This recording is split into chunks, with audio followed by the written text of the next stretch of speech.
Filhos da pauta, FDP, filhos da pauta.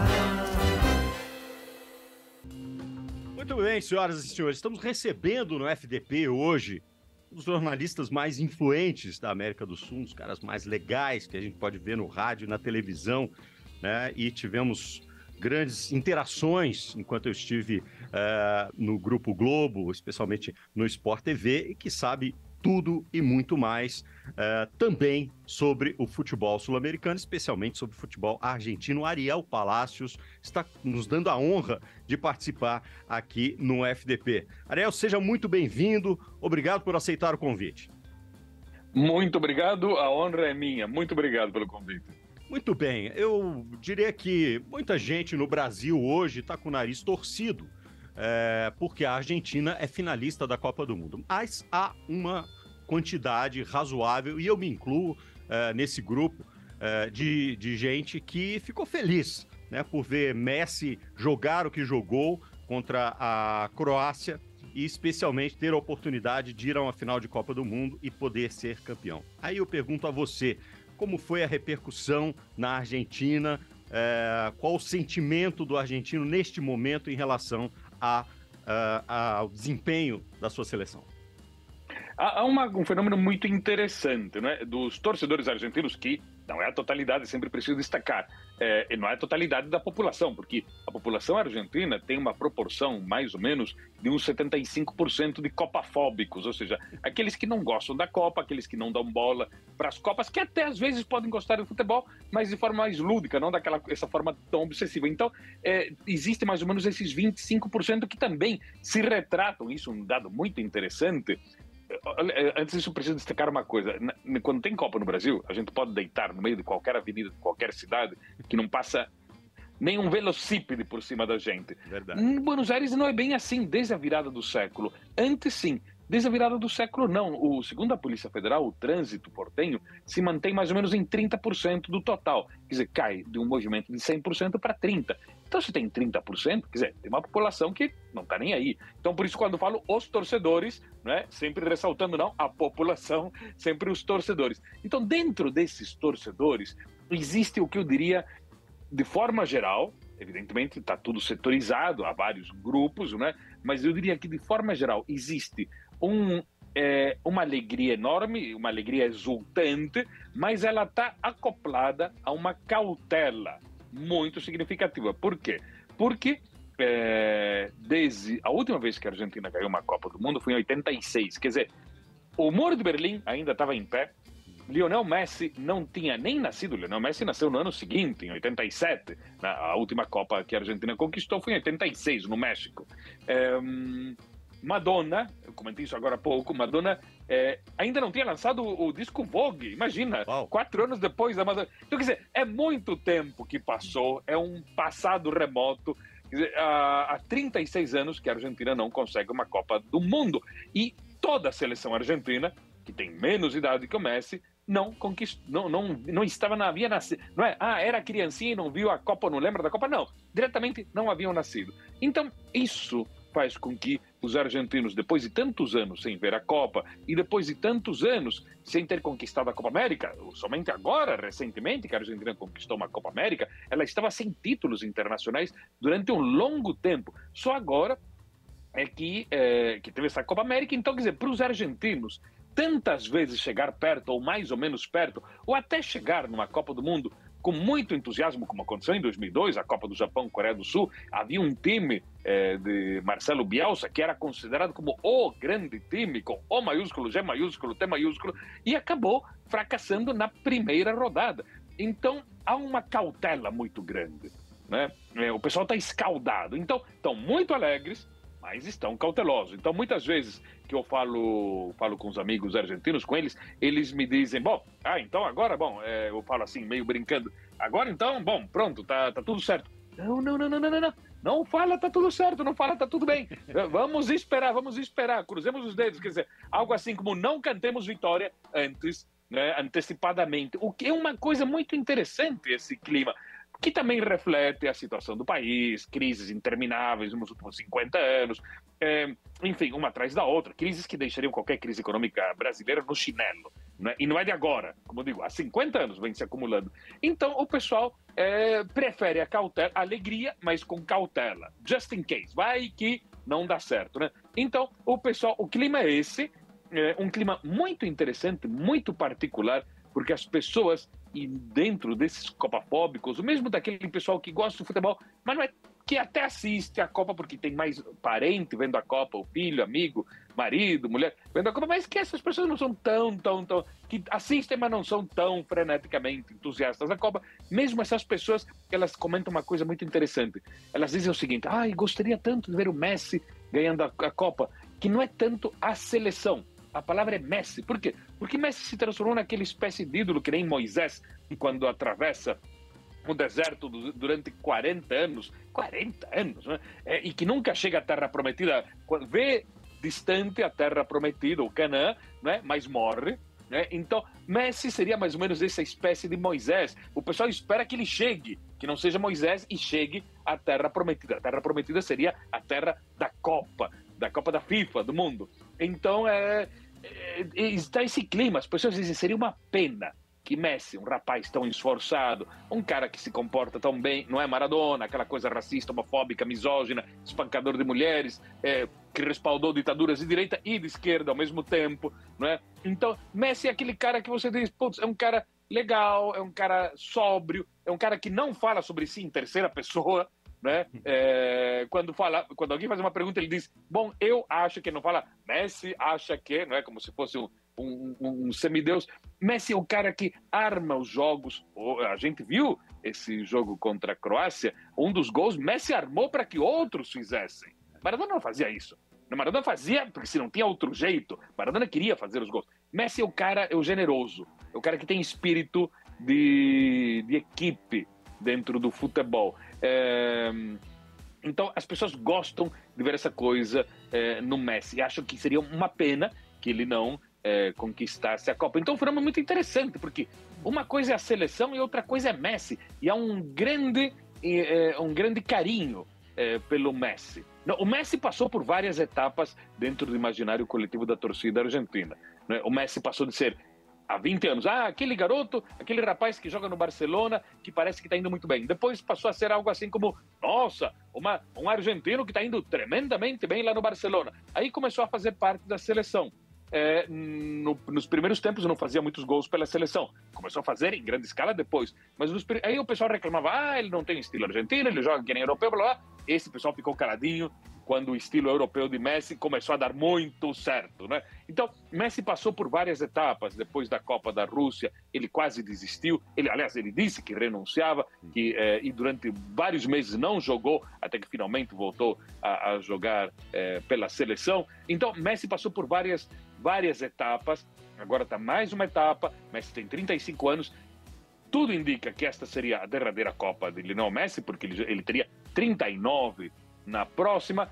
Talvez, quem sabe, se Messi vencer esta Copa, para a Copa que vem, poderíamos imaginar que Messi poderia estar no campo menos minutos, alguma presença mais espiritual, digamos assim, né, mais simbólica, mas se perder, não. Aí sim, aí já não imaginemos Messi numa próxima Copa, infelizmente, porque é um cara, uma figura muito interessante do ponto de vista futebolístico. É um caso de um ídolo, como digo, que não fala em terceira pessoa, que não precisa dar xingando todo mundo, né, para chamar a atenção, que pode ter uma vida pessoal discreta, né, e que não precisa estar nas revistas de fofoca, ao contrário de muitos outros, né? Então, é uma coisa interessante como essa relação dos argentinos com Messi. E, evidentemente, quanto mais jovens os argentinos, mais fãs de Messi. Há uma questão etária. Claro. As velhas gerações falam em Maradona, né? As novas gerações falam em Messi. É normal, isso é normal. Essas figuras emblemáticas do cinema, do futebol, né, vão desaparecendo, vão se esvaindo de acordo com o passar das gerações. Evidentemente, sempre as grandes figuras, tanto do cinema quanto do futebol, ficam, mas já não são mais aquela coisa. Eu adoro Fred Astaire, por exemplo, adoro Julie Andrews cantando Noviça Rebelde, mas evidentemente, falar de Julie Andrews com os colegas da minha filha, que tem 11 anos de idade, é raro que alguém conheça. A minha filha conhece, claro, de tanto que eu boto aqui o disco da da noviça rebelde. Mas, digamos, é normal que isso aconteça, né? Então, as pessoas têm que se adaptar. Mas, enfim, existe esse sentimento, né, que eu digo. Isso é muito interessante, assim, como o Messi, ele catalisou, de repente, toda essa energia que estava dissipada em torno da seleção argentina, e ele, de uma certa forma, catalisou isso. E Essa é a palavra, catalisador. Excelente analogia. Messi é o catalisador, é o cara que sabe catalisar muito bem, tem toda a razão. Você disse aí, e eu concordo, é muito improvável que o Messi tenha um novo ciclo até a próxima Copa, a Copa que vai se dar na América do Norte, a menos que ele seja campeão e aí ele vá como uma figura inspiradora, digamos assim. Você enxerga dentro do futebol argentino uma outra figura, talvez não para o próximo ciclo, mas que possa em algum momento inspirar tanto essa paixão no torcedor, quanto o Messi tem feito nos últimos 15 anos, 20 anos, digamos assim? Eu acho, por enquanto, não vejo ninguém com essa construção de imagem. Porque lembramos, Messi era um garoto baixinho, muito baixinho, que teve que tomar uma série de remédios para crescer um pouco, né? Messi ainda é um cara baixo. Eu sou um cara baixinho. Messi também é baixo. Mas se mudou de país, né? Ele começou num lugar estranho, num lugar novo, né? Foi muito criticado no início por aquela coisa que comentava, ele joga diferente, joga muito europeia, não sabe cantar o hino direito, então faziam críticas muito fortes a ele. Ele foi construindo isso, foi construindo a sua imagem e foi adquirindo o carinho das pessoas de forma gradual. Eu não estou vendo neste momento alguém que tenha tido essa trajetória, né? Pode ser que esteja ali para despontar um novo valor, que digo, mais além do âmbito de saber jogar bem, que tenha esse lado pessoal que acompanha Messi, que faz parte da personalidade Messi. Então, eu não sei se está aparecendo alguém neste momento. Talvez seja questão para os próximos anos. Mas com essas características, é que às vezes certas figuras lendárias são irrepetíveis. Claro. Não tem as mesmas características. É como Pelé tem as suas características, e Garrincha, que eu adoro, tem outras características totalmente diferentes. Eu acho que é muito mais lendário a figura do Garrincha, do ponto de vista de uma épica futebolística, se a gente poderia falar algo assim, do que outros jogadores brasileiros da mesma época, né? Pelas pernas, pela forma, por tudo, né? Então, eu acho que é muito pelo fim de Garrincha, então acho que é interessante. Não sei se pode aparecer alguém assim, né? Neste momento, eu não estou vislumbrando alguém, mas pode ser que esteja ali despontando alguém e eu não tenha percebido, com certeza, talvez. Você disse uma coisa legal, as lendas não se repetem, né? Outras lendas vão nascendo, outros cenários vão se desenhando. Deixa eu lhe perguntar uma coisa, quando a Argentina perdeu para a Arábia Saudita, ficou um clima de... tá vendo? Mais uma vez vai dar água, não vai acontecer nada, não vai chegar a lugar nenhum, já começou perdendo para a Arábia Saudita? Ou tinha um sentimento de, não, isso aí é um percalço que pode ser uma boa...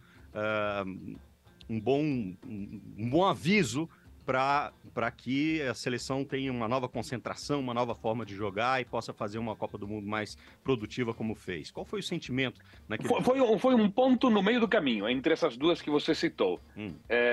Foi uma coisa assim de, puxa, de novo, fazer o que acontece. Foi uma coisa assim meio como, lembrado de Camarões, em 1990, na Copa da Itália, também no jogo de estreia da Argentina, Camarões venceu a Argentina, né, com Maradona, né? Agora a Arábia Saudita venceu a Argentina com Messi, né? Então o pessoal com os olhos arregalados, né? Então, mas, claro, como tem no passado recente, em 2002, há 20 anos, a seleção argentina, que eu disse, aquela seleção brilhante de Marcelo Bielsa, foi desclassificada logo na primeira etapa. Então, há como uma espécie assim de resignação, mas não tem aquela coisa também de ficar fazendo autoflagelação. Somos os piores. Não, também não chega a esse ponto. É assim aquela coisa, puxa, que coisa, que desastre, outra vez, fazer o quê? Bom, é aquela coisa mais resignada. Não é nem autoflagelação, nem tampouco é aquela coisa mais assim de autoajuda de este obstáculo foi mais uma coisa que nos ajudará a melhorar no futuro. Não, também não foi aquela coisa. Foi um ponto no meio ali, diria. E assim, já que você falou em autoajuda e esse viés, você acha que o que foi mais importante nessa caminhada da Argentina até a final da Copa do Mundo? A força mental, que de fato foi muito importante, ou a qualidade técnica, ou a inteligência tática do time, ou simplesmente a liderança de um ser extraterrestre do ponto de vista do desempenho esportivo como é o Messi? O que você acha que afetou mais o desempenho da seleção argentina? Eu acho que a seleção se refez de 18 para cá, desde a derrota na Copa da Rússia. Teve uma série de baques, né, nesse intervalo, mas depois foi fazendo uma série de jogos.